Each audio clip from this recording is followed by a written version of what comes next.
নমস্কার বন্ধুরা, অনুভা রান্নাঘরে আরো একটি নতুন পর্বে সবাইকে স্বাগত জানাচ্ছি।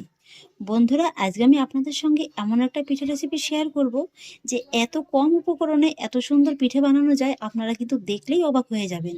আর কথা দিচ্ছি, এই পিঠাটি যদি আপনারা একবার বাড়িতে বানিয়ে খান না, বারবারই কিন্তু খেতে মন চাইবে। আর সেই জন্য দেখুন বন্ধুরা, এখানে আমি একটা বাটির ভিতরে 200 গ্রামের মতো আতপ চাল ভালোভাবে ধুয়ে 3 ঘন্টার মতো ভিজিয়ে রেখেছিলাম।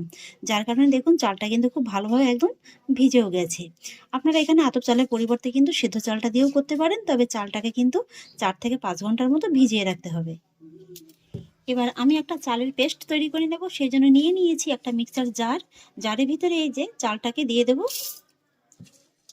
চালটাকে আমি জারের ভিতরে নিয়ে নিয়েছি, তবে কিন্তু আমি এখানে পুরো চালটা দিইনি। এই যে দেখুন, আমি কিন্তু কিছুটা পরিমাণে চাল এইভাবে বাঁচিয়ে রেখেছি, এটা কিন্তু রেসিপিতে পরে কাজে লাগবে।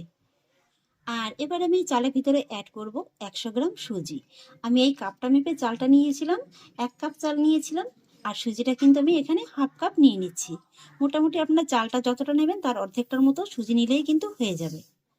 আর সেই একই সঙ্গে সুন্দর একটা ফ্লেভারের জন্য অ্যাড করব 4টির মতো ছোট এলাচ।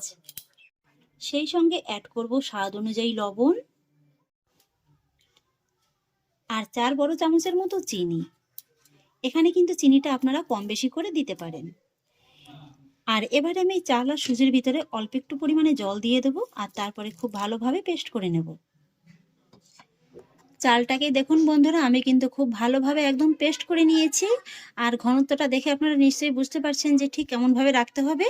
সেই বুঝেই কিন্তু আপনারা জলটা অল্প অল্প করে অ্যাড করে চালটাকে এইভাবে খুব ভালোভাবে পেস্ট করে নেবেন। আমি এখানে জল দিয়ে চালটাকে পেস্ট করে নিয়েছি, আপনারা চাইলে কিন্তু একটু দুধ দিয়েও করে নিতে পারেন। এবার আমি চালের পেস্টটাকে অন্য একটি বাটির ভিতরে ঢেলে নেব। আর তারপরে চালের পেস্টটাকে হাত দিয়ে এইভাবে কিন্তু খুব ভালোভাবে ফেটিয়ে নিতে হবে। আপনারা চাইলে কিন্তু হ্যান্ড গ্রিপস দিয়েও ব্যাটারটিকে ফেটিয়ে নিতে পারেন। হাত দিয়ে দেখুন বন্ধুরা, ব্যাটারটিকে কিন্তু আমি খুব ভালোভাবে ফেটিয়ে নিয়েছি। আর এইভাবে ফেটাতে ফেটাতে আপনারা কিন্তু নিজেরাই বুঝতে পারবেন ব্যাটারটি কিন্তু আগের তুলনায় অনেকটা হালকা হয়ে যাবে। আর এবার আমি আপনাদের ব্যাটারের ঘনত্বটা দেখিয়ে দিচ্ছি। এটাতে কিন্তু আলাদা করে বলে বোঝানোর কিছুই নেই, আপনারা একটু দেখেই বুঝে নেবেন যে ঘনত্বটা ঠিক কেমন হতে হবে। এই যে দেখুন, একেবারে যে খুব বেশি পাতলা হবে সেটাও কিন্তু নয়, আবার একেবারে কিন্তু ঘনও নয়। ঠিক এইভাবেই কিন্তু রেখে দিতে হবে। আর এবারে আমি ফেটিয়ে নেওয়া ব্যাটারটিকে এইভাবে একটু একটা সাইডে সরিয়ে রেখে দেবো। আর এই ফাঁকে চলুন রেসিপির জন্য বাকি আরও একটা কাজ সেরে নেব।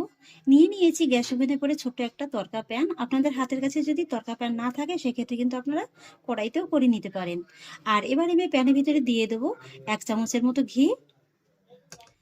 আর ঘিটা যখন একটু গরম হয়ে যাবে তখন আমি এর ভিতরে অ্যাড করব 1/4 কাপের মতো নারকেল কুচি। নারকেল কুচিটাকে ঘিয়ের সঙ্গে হালকা করে একটু ভেজে নেব। নারকেল কুচিটাকে ঘিয়ের সঙ্গে আমি হালকা করে একটু ভেজে নিয়েছি। আর এবার আমি এর ভিতরে অ্যাড করব হাফ চা চামচের মতো গোটা জিরে। বন্ধুরা, এই পিঠাটা এইভাবে একটু ফোড়ন দিয়ে তৈরি করে খেয়ে দেখবেন, কথা দিচ্ছি জাস্ট অসাধারণ কিন্তু খেতে লাগবে। সামান্য একটু নারকেল কুচি আর গোটা জিরে, এটা যখন পিঠাটা খাওয়ার সময় মুখে পড়বে না, খেতে কিন্তু অসাধারণ লাগবে। এবার আমি জিরেটাও নারকেল কুচির সঙ্গে একটু ভেজে নেব। নারকেল কুচি আর জিরেটাকে আমি খুব সুন্দর করে ভেজে নিয়েছি। এবার আমি গ্যাসের ফ্লেমটাকে অফ করে দেব। আর তারপর সঙ্গে সঙ্গে এই যে তৈরি করে নেওয়া চালের ব্যাটারের ভিতরে দিয়ে দেব। আর তারপরে নারকেল কুচি আর জিরেটাকে কিন্তু এই ব্যাটারের সঙ্গে খুব ভালোভাবে মিশিয়ে নিতে হবে।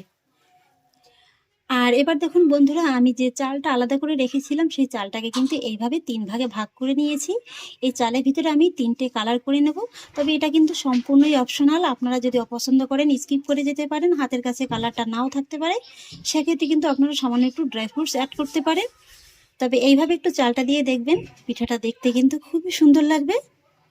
এবার আমি প্রথমে একটু অরেঞ্জ ফুড কালারটা অ্যাড করছি। ফুড কালারটাকে খুব ভালোভাবে মিশিয়ে নেব। ফুড কালারটাকে আমি খুব ভালোভাবে মিশিয়ে নিয়েছি, এইভাবে একটু ছড়িয়ে রেখে দেব। এবার দিয়ে দেবো সামান্য একটু ইয়েলো ফুড কালার, এখানে কিন্তু আপনারা একটু হলুদ গুঁড়োও ব্যবহার করতে পারেন। তারপরে নিয়ে দেবো একটুখানি গ্রিন ফুড কালার।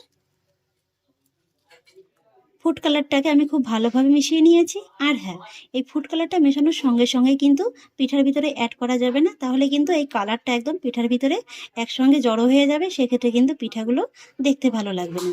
আর সেই জন্য এই চালটাকে কিন্তু এইভাবে একটু ছড়িয়ে রেখে আপনারা ফ্যানের নিচে কিংবা রোদের ভিতরে 5 মিনিট একটু রেখে দিতে পারেন। তাতে করে কি হবে, এই চালটা কিন্তু খুব ভালোভাবে একদম শুকিয়ে যাবে। চালটাকে দেখুন বন্ধুরা, আমি কিন্তু খুব ভালোভাবে শুকিয়ে নিয়েছি। এইভাবে কিন্তু একদম শুকিয়ে ঝরঝরে করে নিতে হবে। আর এবার দেখুন বন্ধুরা, আমি আজকের এই পিঠাগুলো এইভাবে একটু আপ্পাম প্যানে তৈরি করে নেব। আপনাদের হাতের কাছে যদি আপ্পাম প্যানটা না থাকে, সেক্ষেত্রে কিন্তু আপনারা ছোট স্টিলের বাটিতে কিংবা বড় স্টিলের বাটিতে তৈরি করে নিতে পারেন। আর এবার আমি আপ্পাম প্যানের ভিতরে সামান্য একটু ঘি ব্রাশ করে নেব। ঘিটাকে আমি খুব ভালোভাবে ব্রাশ করে নিয়েছি, একটা সাইডে রেখে দেব। আর এদিকে দেখুন বন্ধুরা, চালের ব্যাটাটা কিন্তু আমি আবারও নিয়ে নিলাম। যেহেতু গোটা চালটা শুকানোর ব্যাপার ছিল, তাই 5 থেকে 10 মিনিটের মতো কিন্তু এই চালটা একটু রেস্ট পেয়েছে। আর যেহেতু এর ভিতরে একটু সুজিটা দেওয়া আছে, তাই কিন্তু ব্যাটারটা আগের তুলনায় একটু ঘন হয়ে গেছে, এই যে দেখুন। আর এবার আমি ব্যাটার ভিতরে অ্যাড করব ইনো। তবে পুরো প্যাকেটটা কিন্তু লাগবে না, 1/2 চামচের মতো দিয়ে দিলেই হবে। আর হ্যাঁ, আরেকটা কথা, আপনাদের হাতের কাছে যদি ইনোটা না থাকে, সেক্ষেত্রে কিন্তু আপনারা ইনোর পরিবর্তে বেকিং পাউডারও ব্যবহার করতে পারেন। আর বেকিং পাউডারও কিন্তু 1/2 চা চামচের মতো নিয়ে নেবেন। এবার আমি ইনোটা দিয়ে দেব, আর তার মধ্যে দিয়ে দেবো সামান্য একটু জল। এতে করে ব্যাটারটাও একটু পাতলা হবে আর ইনোটাও খুব সুন্দরভাবে একদম অ্যাক্টিভ হয়ে যাবে। এবার ইনোটাকেও এই ব্যাটারের সঙ্গে খুব ভালোভাবে মিশিয়ে নেব। ইনোটাকেও ব্যাটারের সঙ্গে আমি খুব ভালোভাবে মিশিয়ে নিয়েছি। আর ইনোটা মিশিয়ে নেওয়ার পরে কিন্তু খুব বেশি অপেক্ষা করা যাবে না, তাহলে কিন্তু ইনোর কার্যকারিতা নষ্ট হয়ে যাবে। আর ইনোটা যখন মেশাবেন, খুব বেশি কিন্তু তাড়াহুড়ো করে মেশাতে যাবেন না, এইভাবে কিন্তু একটু আলতো হাতে মিশিয়ে নিতে হবে। এবার আমি আপ্পাম প্যানটাকে আবারও নিয়ে নিলাম। আর এবার আমি যে চালটা শুকিয়ে রেখেছিলাম, সেই চাল থেকে অল্প অল্প করে প্রথমে এইভাবে প্যানের ভিতরে দিয়ে দেবো। খুব বেশি কিন্তু দেওয়ার দরকার নেই, এই 2-4টে করে কিন্তু দিয়ে দিলেই হবে। এইভাবে কিন্তু পুরো প্যানটার ভিতরে আমি আগে চালগুলো একটু দিয়ে নেব। চালগুলোকে আমি খুব সুন্দর করে দিয়ে দিয়েছি। আর এবার আমি ব্যাটারটাকে দিয়ে দেব। তবে ব্যাটারটা কিন্তু খুব বেশি ভর্তি ভর্তি করে দেওয়া যাবে না।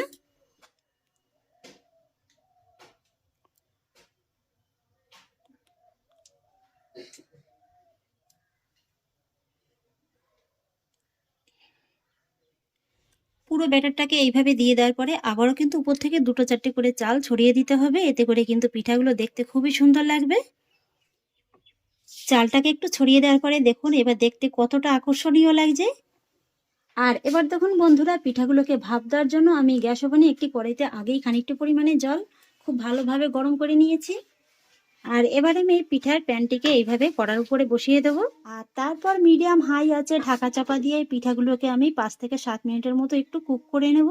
যেহেতু খুবই ছোট ছোট পিঠা, তাই কিন্তু 5 থেকে 6 মিনিটের বেশি আর একদমই বেশি সময় লাগবে না। আপনারা যদি বড় বাটিতে করেন, তাহলে কিন্তু সময়টা একটু বেশি লাগবে। এবার ঢাকাটাকে তুলে নিচ্ছি।